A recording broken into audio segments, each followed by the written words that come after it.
Bonjour à tous, on se retrouve sur le 90.5 de la bande FM. Heureuse de vous retrouver pour la réouverture de cette émission du centre Edmond Flegg à Toufleg. Et pour notre premier invité, eh bien, on ne pouvait pas faire mieux que d'avoir une personnalité sémillante et brillante en la personne de Elios Azoulay. Elios Azoulay, bonjour. Bonjour chère Karine, bonjour, comment allez-vous?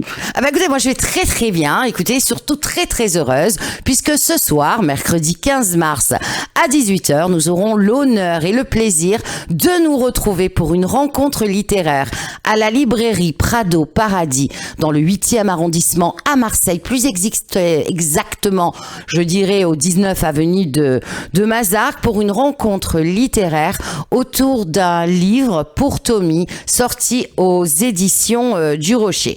Alors, Elios Azoulay, vous êtes écrivain, mais vous êtes aussi musicien, clarinettiste si je ne m'abuse. Vous êtes spécialiste et interprète reconnu de la musique dans les camps de concentration. Comment, la rencontre entre ce livre pour Tommy et vous s'est faite? Eh bien, comme vous le disiez, chère Karine, je suis musicien et notamment, bien sûr, comme vous l'avez signalé également, interprète des musiques composées dans les camps de concentration.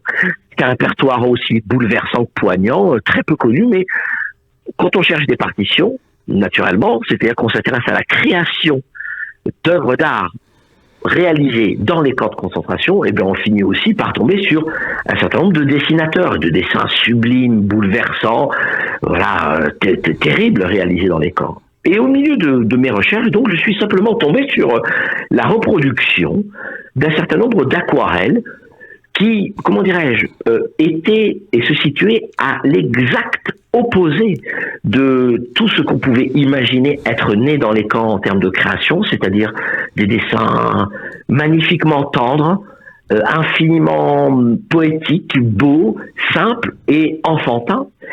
Et il s'agissait donc de l'œuvre d'un homme interné, déporté dans le camp de Terezín, au nord de Prague. Et dans ce camp-là, cet homme qui s'appelle Bedřich Frita a dessiné un petit livre pour l'anniversaire de son fils, pour les 3 ans de son fils, à l'intérieur du camp. Il a peint 52 aquarelles qui forment un livre pour enfants, mais d'une beauté et d'une poésie absolument sublime. Et cet enfant s'appelle Tommy, et le livre qu'on vient de publier aux éditions du Rocher s'appelle Pour Tommy. Et je suis bien heureux que ce soit là la première publication de ce livre en français, avec l'intégralité de ses dessins, et en plus, en résonance, je dirais, un texte dont je suis l'auteur, qui est un texte à la fois, bien sûr, d'historien, parce qu'il fallait remettre le contexte de ces dessins et de ce qui les a vus naître à la connaissance du lecteur, mais au-delà de ça, bien évidemment, c'est un texte de méditation, si vous voulez, poétique, philosophique, littéraire, artistique, sur, qu'est-ce que c'est que la création, qu'est-ce que c'est que la vie de cet homme, qui est Bedřich Frita, ce peintre de génie, père de génie, homme d'amour, de densité, n'est-ce pas, sublime, et qui est Tommy, cet enfant, qui lui va survivre au camp et gardera toute sa vie ce petit livre que j'espère tout le monde aura entre les mains. À demain à Marseille. Alors justement, non pas demain, aujourd'hui à Marseille, tout à l'heure à Marseille. Oui, mais c'est pas grave. Je sais que quand on est écrivain, musicien, artiste, le temporel n'existe pas. Donc on fait des petites erreurs. Vous savez comme je suis forte. Hein. Alors dites-moi, Elios, justement, comment vous avez mis en mots, je dirais, entre guillemets, intellectuellement ces dessins? Parce que ça n'a pas dû être évident. Moi, à travers ces 52 aquarelles, c'est ça. Oui. Comment, en regardant ces aquarelles, quelle a été votre démarche intellectuelle, peut-être émotionnelle, pour les mettre en mots? Vous avez raison de revenir sur le terme intellectuel, non pas que que ce soit un mot qui m'effraie, mais dans un premier temps, c'est vraiment un choc émotionnel, si vous voulez, un choc de cœur. Je vous l'ai dit, quand j'ai vu ces dessins, mais je les ai trouvés non seulement sublimes, vraiment parfaits dans leur réalisation, si vous voulez, mais d'une telle tendresse et qui charriait avec eux la preuve d'un amour paternel, enfin tellement sublime que c'est vraiment le cœur à qui ces dessins ont parlé. Et ensuite, c'est lui qui a sans doute pris la parole en premier. Ensuite, bien évidemment, comme je vous le disais, il fallait aussi donner des éléments à ces dessins et puis aux lecteurs. Il fallait bien dire comment ces dessins ont été faits, comment est-ce qu'on les a retrouvés, parce que ça c'est un des miracles de cette histoire. Non, il s'agissait simplement de se laisser faire, de se laisser méditer là-dessus. Et il ne s'agit pas d'un essai, il ne s'agit pas d'ailleurs d'une postface ou je ne sais quoi. Il s'agit simplement, oui, comme je vous le dis, d'un texte qui réfléchit sur tout ça et puis qui raconte aussi la vie de Bedřich Šmita avant d'être déporté, pendant sa déportation, n'est-ce pas, et qui raconte aussi, bien évidemment, la vie de Tommy, cet enfant sublime qui a eu 3 ans dans le camp de Terezín et qui a survécu au camp et toute sa vie a gardé entre les mains ce livre qui était la seule preuve de l'existence de son père et la seule chose qui n'a jamais été faite rien que pour lui. Et c'est ça, je crois, qu'on ressent quand on feuillette le livre, quand on regarde les dessins, c'est qu'on sent que c'est un feu sublime, quoi. Enfin, c'est incroyable. Je ne saurais pas comment dire. Peut-être que là, il faut se reporter vers mon texte, parce que je vous garantis que là, aujourd'hui, exprimé par la parole, avec toute l'énergie que j'ai mis pour, vous voyez ce que je veux dire, pour écrire, voilà. Enfin, voilà, écoutez, je reste encore bouleversé par cette œuvre. Alors justement, on va s'intéresser à ce dessinateur Fritz Tausig, puisque oui. Frita c'est son pseudonyme, si je ne m'abuse. Oui, Bedřich Frita, tout à fait, vous avez tout à fait. Et donc, il faut savoir quand même que ça a été un homme engagé, puisque ça a été l'une des signatures d'un magazine satirique antifasciste. Tout à fait. C'était vraiment, alors c'était un caricaturiste. Vraiment, honnêtement, il ne s'agit pas simplement du livre pour Tommy, mais son œuvre de caricaturiste est une œuvre de génie absolue. C'est un immense dessinateur. Il aurait été d'ailleurs un illustrateur sublime. Et ce qui le prouve, parce que très très très peu de choses nous restent d'avant la guerre, malheureusement, comme on peut l'imaginer, malheureusement. Bon, par contre, à l'intérieur du camp, c'est là où on sent que c'est un homme d'un caractère sublime, un pur résistant. Clandestinement, il a réalisé un certain nombre de dessins qui représentaient la réalité de ce qui se passait à l'intérieur du camp. Comment est-ce qu'il a fait ça? Tout simplement parce qu'il avait été nommé par les nazis directeur d'un bureau de dessin technique. Les nazis lui demandaient, à lui et un groupe de peintres, de réaliser des plans, des graphiques, enfin, vous voyez, et même des dessins de propagande pour dire et envoyer le mensonge aux yeux du monde que dans ce camp de Terezín, il faisait bon vivre. Vous voyez ce que je veux dire? Bon. Oui. Eh bien, parallèlement à ça, dans le secret le plus absolu, ayant accès à de l'encre, de l'aquarelle et des feuilles de papier, il a peint la réalité du camp. Et là, dans ces œuvres-là, dont certaines sont reproduites d'ailleurs dans le livre et dans le cœur de mon texte, c'est le langage artistique, si vous voulez, diamétralement opposé à Tommy. Tout est angle, tout est, vous voyez et là vous rentrez vraiment, mais avec une espèce de puissance complètement dans la réalité de ce qui se passait. Et il est arrivé malheureusement ce qui devait arriver. C'est qu'ils se sont fait prendre, c'est que les peintres malheureusement se sont fait prendre. Oui. Ils avaient l'espoir de faire sortir quelques dessins du camp et on ne peut qu'avoir l'estomac qui se serre, quoi, quand on imagine ces gars-là, ces super artistes sublimes, quoi, se dire, et résistants, se dire, bon, on va essayer de faire sortir des dessins des camps pour que tout le monde comprenne ce qui se passe. Vous comprenez? C'est tellement bouleversant, triste et pathétique, et les pauvres se sont fait prendre. Ils ont été, la plupart des peintres ont été torturés, torturés. Frita aussi a été torturé, et il a été envoyé vers à Auschwitz, où il est mort quelques jours après son arrivée. Écoutez, c'est un destin qui est vraiment bouleversant. Enfin, on peut s'en douter, mais c'est bouleversant. Alors, on va pas tout spoiler sur la rencontre littéraire et sur votre livre de demain soir, de ce soir, pardon. Moi aussi, je suis une artiste, hein, vous voyez, j'oublie le temps. Juste, alors, mais assez brièvement, parce que c'est quand même une histoire très, très étonnante. Elios, quel a été le parcours, finalement, après la guerre, de ces petits morceaux de vie? Parce que ça a été, si je comprends bien, le livre et les aquarelles ont été dessinés à Thérésine. Vous nous dites que c'est un condensé d'amour, finalement, d'un papa pour son fils.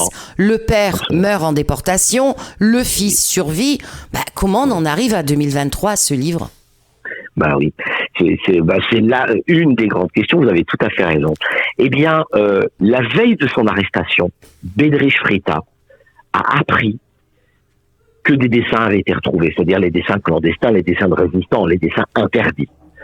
Donc, il a eu la possibilité, en une nuit, de pouvoir enterrer à l'intérieur du camp une grande malle, à l'intérieur duquel il a mis tous ses dessins de résistants, et en dessous, ces centaines de dessins, vous m'entendez bien, hein, ces centaines, c'est pas 10 dessins, c'est 300, 400 dessins.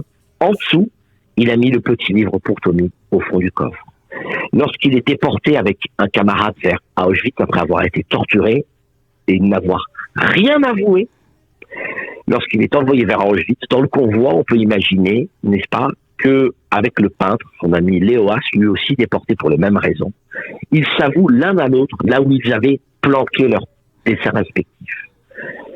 Et Léoas, qui était un ami aussi peintre, donc comme je vous disais, fait la promesse à Bedřich Frita: si je devais survivre et si tu devais périr, eh bien je m'occuperai de ton fils et j'adopterai Tommy. Eh bien il se trouve que malheureusement, comme je vous disais tout à l'heure, Bedřich Frita meurt à Auschwitz et que lui, Léo Haas, survit. Et il survit et il retrouve après la guerre Tommy qui a survécu. Et la mère de Tommy est morte dans le camp du typhus et donc il décide, c'était la parole qu'il avait donnée, sa parole de Mensch d'homme, n'est-ce pas? Il décide d'adopter Tommy et il déterre les dessins parce que Bedřich Frita lui a dit voilà, je les ai enterrés à tel endroit dans la cour de cette ferme, etc., etc. Et c'est lui, c'est le père adoptif de Tommy qui, peu de temps après la reddition de l'Allemagne nazie, va déterrer les dessins parce que Bedřich Frita lui avait révélé cette planque. C'est un miracle que tout ça arrive jusqu'à nous. Si Léoas était mort, et alors, ce qui est arrivé, comme vous le savez très bien, la plupart de ceux qui sont passés par Auschwitz, et en plus, au-delà d'Auschwitz, Léoas il a été trimballé dans je ne sais plus combien de camps jusqu'à la fin de la guerre. Il aurait pu, je veux dire, c'est le fait que lui aussi soit vivant, c'est hallucinant, si vous voulez.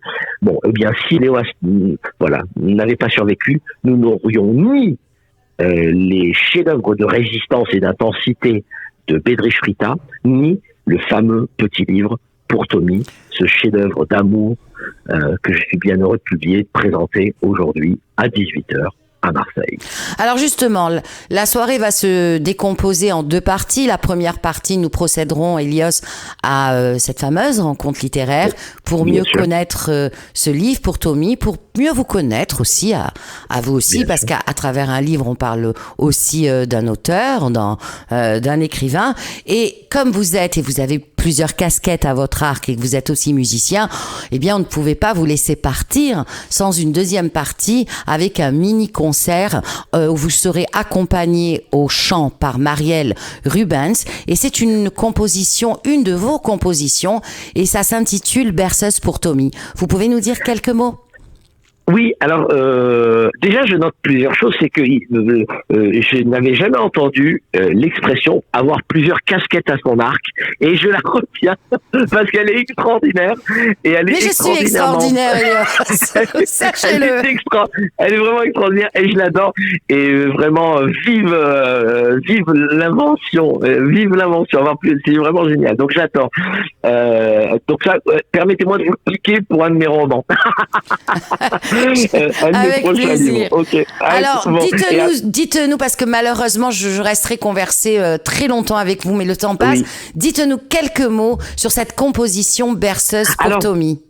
Chère Karine, il ne s'agit pas véritablement d'une composition, il s'agit d'une série, d'une suite de musique, et notamment de berceuses, composées dans les camps de concentration. D'accord. Ce sont des berceuses en polonais, en tchèque, en allemand, en yiddish bien sûr, deux berceuses qui ont été composées là-bas, qui nous reviennent de là-bas, comme les dessins de Tommy nous reviennent de là-bas. Donc ce sont des musiques parfois qui mais qui sont d'une délicatesse et qui reviennent déjà, comme on l'expliquait pour le livre pour Tommy, mais par un labyrinthe, un chemin incroyable, et qui se déposeront, je le sais, j'en suis certain, et je ferai tout pour, et nous ferons tout pour avec la magnifique chanteuse Marielle Robins, qui se déposeront sur le cœur de celles et ceux qui viendront nous entendre, parce que c'est une musique absolument bouleversante. Elios Azoulay, juste avant de se quitter, déjà merci beaucoup pour cet entretien. Dernière question, au-delà de votre travail, est-ce que vous vous considérez comme un passeur de mémoire ? Écoutez, en tout cas, il y a quelque chose qui passe en moi et que je ne peux pas laisser me traverser sans que j'essaye de gueuler un truc. Vous voyez ce que je veux dire. Et je suis très heureux et je ne peux être que touché de voir le succès notamment que rencontre le livre pour Tommy. Donc de ce point de vue-là, naturellement, vous avez raison, sans doute que je passe quelque chose. Eh bien, tant mieux. Tant mieux. Elios Azoulay, je vous remercie infiniment. On se retrouve ce soir à 18h à la librairie Prado Paradis, 19 avenue de Mazargues, dans le 8e à Marseille. Première partie, une rencontre littéraire autour du livre pour Tommy que vous retrouverez aux éditions du Rocher et que vous pourrez vous procurer à la librairie, parce que quoi de mieux que de se procurer, de s'acheter un livre dans une librairie. Deuxième partie de cette soirée, ce sera Berceuse pour Tommy, où on vous retrouvera à la clarinette accompagnée au chant de Marielle Rubens. On se retrouve dans quelques instants pour la deuxième partie d'Atout Flegg en compagnie d'Evelyne Citruc, présidente du Centre Edmond Flegg, qui viendra nous parler d'un colloque que le Centre Flegg institue le 26 mars à partir de 14h, Voix de femmes. Merci infiniment, Elios. Merci beaucoup, à très bientôt. On se retrouve dans le cadre de la deuxième partie de notre émission Atout Flegg et comme je vous l'ai dit tout à l'heure, j'ai le plaisir de recevoir Evelyne Citruc, présidente du Centre Edmond Flegg. Evelyne Citruc, bonjour. Bonjour Karine, bonjour les auditeurs de Radio JM. Bienvenue, ça fait plaisir de vous retrouver, au micro de la Radio Juive de Marseille, et notamment dans votre émission, l'émission Atout Flegg, puisque c'est celle du Centre Edmond Flegg. Et on va parler d'un gros événement que l'on prépare depuis un long moment, Evelyne, où on a eu, comme tout événement, des embûches, des joies, des déceptions. Mais je l'avoue, avec une énorme satisfaction, qui va enfin voir le jour le dimanche, 26 mars à partir de 14h, c'est le colloque Voix VOIX, Voix VOIES de femmes. Alors Evelyne, pourquoi un tel titre ? Ce titre, il résume la condition des femmes, que ce soit dans la société ou que ce soit dans les religions, ces deux thèmes que nous allons traiter. Voix VOIX, ce sont souvent les voix qu'on n'a pas entendues, qu'on n'a pas voulu entendre ou qu'on n'a pas laissé surgir. Que ce soit dans les religions, encore une fois, où on connaît l'histoire des femmes, le droit de vote 1946 en France, le droit d'être autonome, ça ce sont les voix VOX. Dans la tradition juive, même la voix ne doit pas se faire entendre. Oui. Enfin, on nous a fait entendre ça pendant longtemps. Et VOIES, c'est l'espoir, c'est-à-dire quelle voix les femmes prennent pour justement s'émanciper de tous ces préjugés, de toutes ces actions qui l'ont entravé pendant des siècles. Mmh. Alors on va parler de façon un peu générale cette semaine de ce colloque. Est-ce que vous pensez, parce que c'est vrai qu'on entend, moi j'ai beaucoup entendu des gens dire « Oh mais finalement, il y en a un petit peu marre, les droits des femmes ont beaucoup évolué, énormément de progrès ont été faits et le reste des droits, si on se réfère par exemple en France, au niveau national, c'est minime, c'est juste le salaire ». Vous répondriez quoi à ça ? Je reste sans voix. Justement. Je reste sans voix, VOX. Comment on peut parler comme ça ? Évidemment, on est au mois de mars, donc personne ne peut fermer les yeux devant les réalités. On va parler de la France. Effectivement, les inégalités sociétales, les salaires, le leadership, les femmes chefs d'entreprise, il y en a, oui. Alors, on va pas nier. Heureusement, on n'en est pas comme au début du XXe siècle. À l'âge de pierre. Et à l'âge de pierre, évidemment. Mais ce sont justement les voix de femmes qui se font entendre pour faire évoluer les choses. Donc on peut compter sur nous-mêmes. Maintenant, quand vous parlez, les choses ont évolué. Oui, j'ai entendu quelqu'un qui m'a dit, aujourd'hui, il n'y a plus de problème de femmes. Alors, je parle même pas de la condition des femmes dans le monde, des Iraniennes. C'est pas une plaisanterie, je l'ai entendu la semaine dernière. D'accord. Mais quand on sait qu'aujourd'hui, le nombre de féminicides en France est le plus important cette année que même dans les années précédentes. C'est-à-dire que malgré les lois, malgré le fait qu'on en parle, on n'a pas trouvé la solution. Une femme se fait assassiner tous les 2 jours par son conjoint. Mmh. Plus celle qui reste handicapée à vie. Donc, comment peut-on dire qu'il n'y a plus de problème de femmes ? Donc les problèmes sont encore existants, les droits aussi ont évolué. Et ce qui sera intéressant finalement dans ce colloque, c'est de faire un point aussi sur tout ça à travers 2 conférences. La première, droit et idéologie politique face aux droits des femmes. Et la deuxième, les religions sont-elles sexistes ? Alors, c'est une attaque plus sociétale, l'autre attaque, on va dire plus entre parenthèses, sur l'évolution spirituelle, sur la place des femmes dans les religions. Alors tout le monde sait qu'au Centre Edmond Flegg, on ne se contente pas de parler que de judaïsme, donc tout sera brassé. On a beaucoup réfléchi, Evelyne, à l'orientation de ces 2 tables rondes. Vous, Comment votre intellect a évolué je me rappelle à l'époque, je suis venue vous voir pour vous dire, écoute, Evelyne, on doit faire un travail sur les femmes, et c'est vrai qu'on a eu du mal au début à l'approcher, à le saisir, à l'apprivoiser ce sujet, jusqu'à ce que tout semble une évidence. Tout semble une évidence parce que depuis que j'ai pris la présidence du Centre Edmond Flegg, j'attache une énorme importance à l'universalisme. Moi, je considère que quels que soient les sujets, que ce soit la mémoire, que ce soit la religion, que ce soit les problèmes de société, on ne peut pas se contenter d'un prisme uniquement juif, quoi que ce soit important. Tout ce qui concerne la communauté juive, je parle bien de la communauté et pas de la religion, ça concerne l'universalisme. Tout ce qui concerne l'universalisme, ça concerne la communauté. Et quand on aborde le problème des femmes, on ne peut pas laisser de côté les femmes qui souffrent en Iran, en Afghanistan, dans d'autres pays où, là, je veux dire, on est encore dans d'autres dimensions. C'est-à-dire qu'on s'en prend collectivement à la moitié d'une population pour lui enlever tous ses droits, ce droit à l'éducation, son droit à vivre, tout simplement. Et nous, on ne peut pas rester indifférents à ça. Nous, les Juifs, on ne peut pas rester indifférents à ça. Parce que, de toutes les façons, les problèmes, ils nous reviennent en boomerang à nous-mêmes dans la communauté. Donc, c'est un parti pris que j'ai eu quand j'ai pris la présidence du Centre Edmond Flegg, que les sujets doivent être traités et au sein de notre communauté et en universalisme. Et c'est comme ça qu'on a abordé les choses, parce que nous devons entendre, et ce colloque est ouvert à tout le monde, pas simplement à la communauté juive, surtout il faut le dire, le redire et on va le diffuser, ça concerne tout le monde. Et nous devons nous engager dans ce combat-là. Alors Evelyne Citruc, même dans le choix des intervenants, j'avoue, il a été très précis ce choix des intervenants. On n'était pas, parce qu'on parle de sujets sérieux, et on a voulu avoir des spécialistes, vraiment, pas de côté people, de se dire, bon, parce qu'il y a des gens, on le sait, qui ont le vent en poupe pour parler de ci, de ça, et vous avez voulu que l'on ait une énorme rigueur sur le choix des intervenants.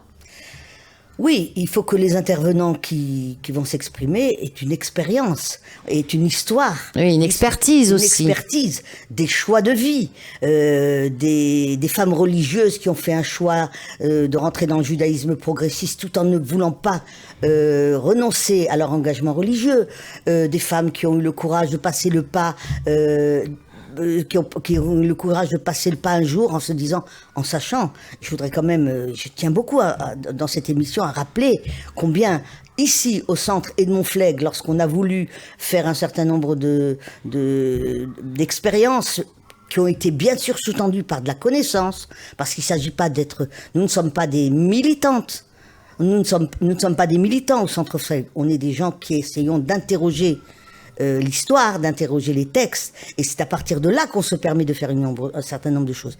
Et je voudrais rappeler, parce qu'on me le rappelle chaque fois que, encore jusqu'à aujourd'hui, c'est quelque chose qui a vraiment on va dire une résonance. Je veux pas dire planétaire, mais en tout cas c'est allé en France, en Israël, quand on a voulu nous empêcher de faire une lecture de Torah de femmes, en nous disant que ça nous était interdit. Mais nous, on n'a pas décidé en tant que militantes de le faire. On avait décidé de le faire parce que nous avions étudié les textes. Et ce qui était très important, et ça au-delà de la communauté juive, le gros problème des femmes, particulièrement dans les religions, mais pas seulement, on le voit aujourd'hui en Afghanistan, c'est quand on prive les femmes d'éducation et de savoir. Quand on les prive d'éducation et de savoir, on peut leur faire croire n'importe quoi. Et le pari du Centre Fleg, c'est le savoir, la connaissance et la diffusion. Alors justement, Evelyne, vous êtes une personnalité communautaire depuis de nombreuses années. Vous avez travaillé, vous avez été longtemps présidente de la Bibliothèque juive de Marseille. Vous avez organisé, on s'en souvient tous, d'énormes colloques sur différentes problématiques, que ce soit sur des problèmes sociétals, l'émergence des extrémismes, mais aussi sur ce qu'est-ce qu'être juif en France, et sur les femmes aussi, sur les femmes dans les 3 religions monothéistes. Alors moi j'ai envie de vous demander, nous sommes en 2023, vous avez vous aussi cette expertise de combien d'années, je dirais entre guillemets, de route à ce niveau-là. C'est quoi votre constat en 2023 ? Oh, je vais pas être pessimiste. Non, pas du tout. Je vais pas être pessimiste. Ce colloque avait réuni des personnalités. Je voudrais juste vous rappeler que rendre un hommage au grand rabbin Sirat.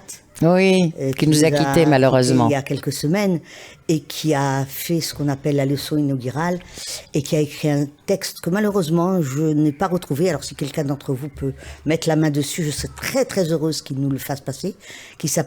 Un texte qu'il avait lu à l'ONU.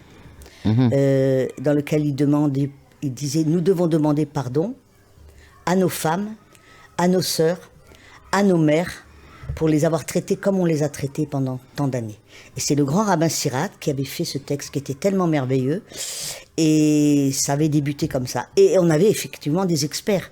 Alors, comme dans tout domaine, il y a des choses qui ont progressé, on en parlera dans ce colloque. Il y a des femmes expertes qui font partie de ces mouvements qui pourront vous parler des progrès, des femmes et des hommes, hein, parce que les hommes, le problème des femmes, c'est aussi le problème des hommes.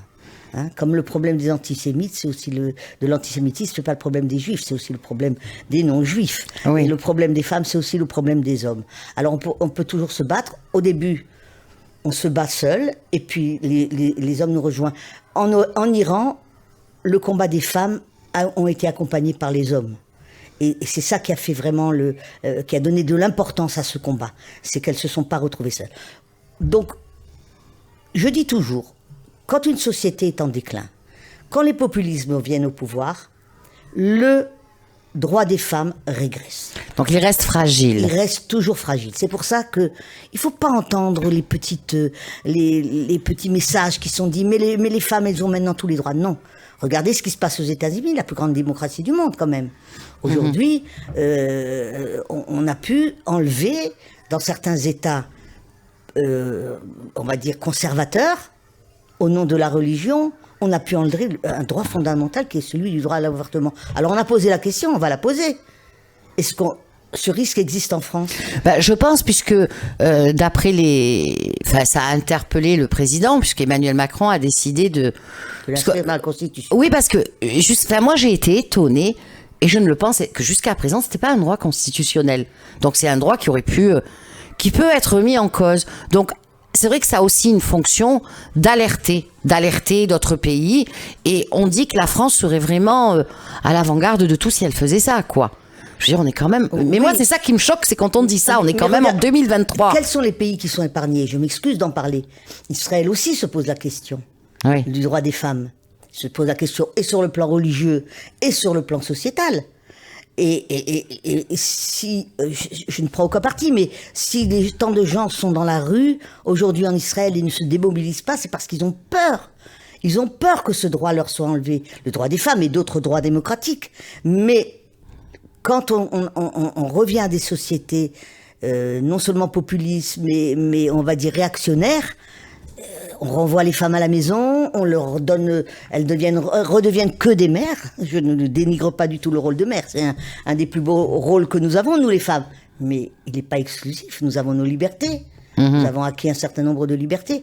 Et ça, c'est toujours les premiers à qui on s'en prend, ce sont aux femmes. C'est pour ça que au Centre Edmond Flegg, qui est un centre culturel qui doit diffuser la culture, et qui doit diffuser les sujets de société, je crois qu'il est grand temps que nous fassions ce colloque, mais qui doit être suivi d'autres choses. Exactement. Et surtout de solidarité avec toutes les femmes et tous les hommes qui se luttent pour la liberté. Evelyne Citruc, alors on se retrouvera le 26 mars à 14h, c'est un dimanche, pour assister à ce colloque Voix de femmes, un colloque en partenariat et surtout avec le soutien du Fonds social juif unifié. Absolument, absolument. Je voulais le dire également, je remercie le Fonds social juif unifié qui nous accompagne dans cette démarche. Merci infiniment. Et jusqu'à présent, enfin, on se retrouve avant ce soir, eh bien, à 18h, à la librairie Prado Paradis, eh bien, pour retrouver Elios Azoulay et demain. Non, c'est ce soir. Nous sommes mercredi, Evelyne, aujourd'hui. Mais ce n'est pas grave. C'est vrai, vous avez, vous aussi, comme on le disait tout à l'heure avec Elios Azoulay, tous les gens qui ont un côté artiste, eh bien, oublient le temps. Donc, ce soir, 18h, eh bien, librairie Prado Paradis, 19 avenue de Mazargues, dans le 8e. Première partie, rencontre littéraire avec Elios Azoulay pour le livre Pour Tommy aux éditions du Rocher, suivi d'un mini-concert berceuse pour Tommy. Eh bien, ce sera Elios Azoulay à la clarinette et Marielle Rubens au chant. Merci infiniment et à la semaine prochaine. De consulter notre site. Exactement, toutes les infos www.centreflag.com. Suivez-nous sur Twitter, Instagram, via Facebook, ça c'est pour les réseaux sociaux. Téléphonez-nous aussi au 04 91 37 42 01 ou passez nous voir au 4 Impasse Dragon dans le 6e. Merci infiniment et à la semaine prochaine. Au revoir.